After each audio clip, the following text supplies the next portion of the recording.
Well, here we go, changing the lock barrel. This is my old TR4.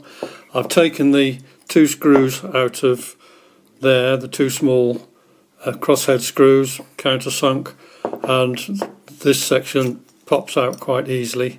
The next thing we need to do, there's a small pin there which needs to be popped out. A short tap with let's put that in, give it a wrap, a punch, and that's the start of it. Let's take it out.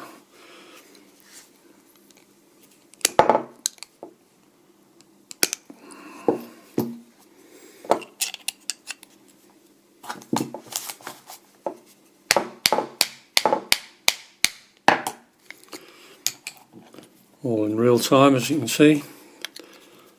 Just need to. Out she comes. My usual clatter. I only have a one chance of doing these because I won't do it again. Let's pull that pin out. I'll just stop this for a second and restart. There's the pin loosened off. That's the final part.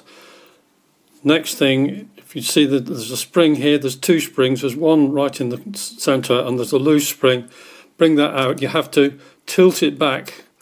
I'll show you the tilting back. There's a little ledge there. That bottom one hooks over and then it pushes in. That's just to give you an idea. Don't try and force it straight out, or you'll snap the end off. So it's just a tilt and out. That is now exposing this spring here, and you'll see that it's hooked in down the bottom there. That's got to be lifted out to take. Let's get that out.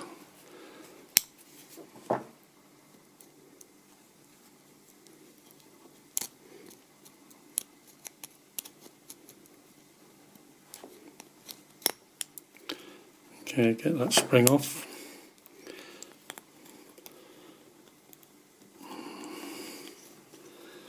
That one hooked into there. Just lift that out, and that's that spring off there. Just to give you an idea, they just hook into those two there.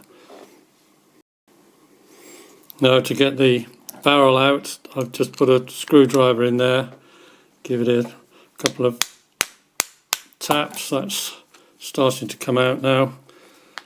And there's the barrel exposed there.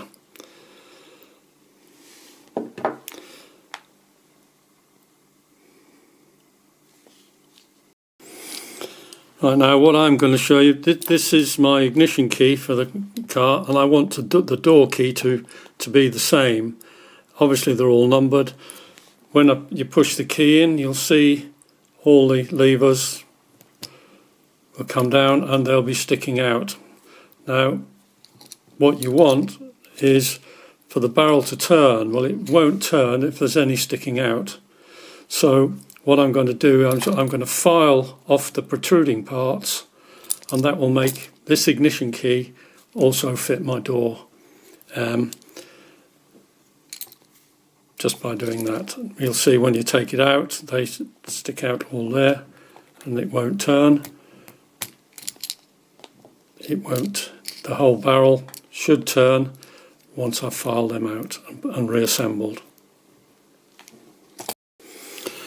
So that's it filed. If you look at it, at the bottom part there, these are wider and that one is narrower, so it can only go in one way, because if you look in there, you've got narrow at the top and wider at the bottom. So put the barrel in without any springs or anything, and that is turning. So now my ignition key will fit. So I can now assemble and put all the, just check it again. I will lubricate this before I assemble it, so it's a little bit easier, but that is all working nicely.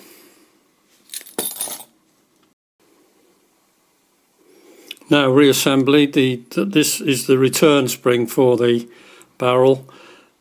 you'll notice that one spring goes right into that corner and the second one goes in to the next one further out. Just lever that in there with pliers. Just get that into the second bit of tension. That's that in. That's the return spring. Put the pin back in that we took out first of all. That should tap in with a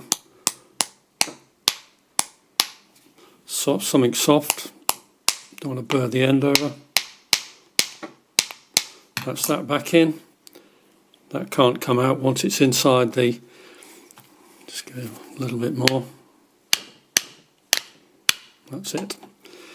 Now that is ready to go back together. As we did before, the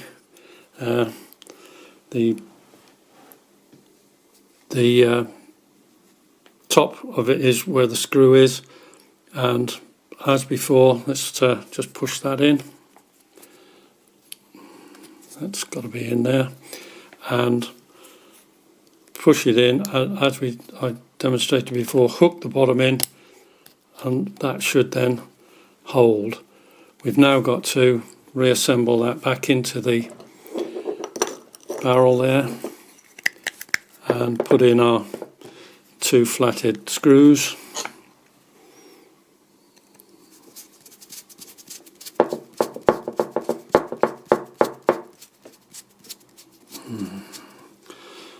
Number one.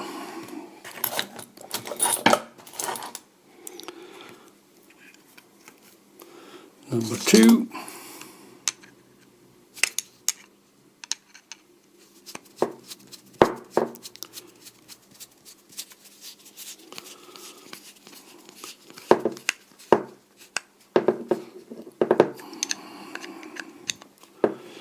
I'll lubricate the remote in a minute. I'm just going to check before I go too far that the barrel turns. There we are. That's it turning. As you can see there, that's turning the locking mechanism. That's fine by me, and that is the old barrel back in, lubricated and made to fit my ignition key, so that the ignition key and the door lock are the same. I'm now going to do the other one so that the key will fit both sides of the car.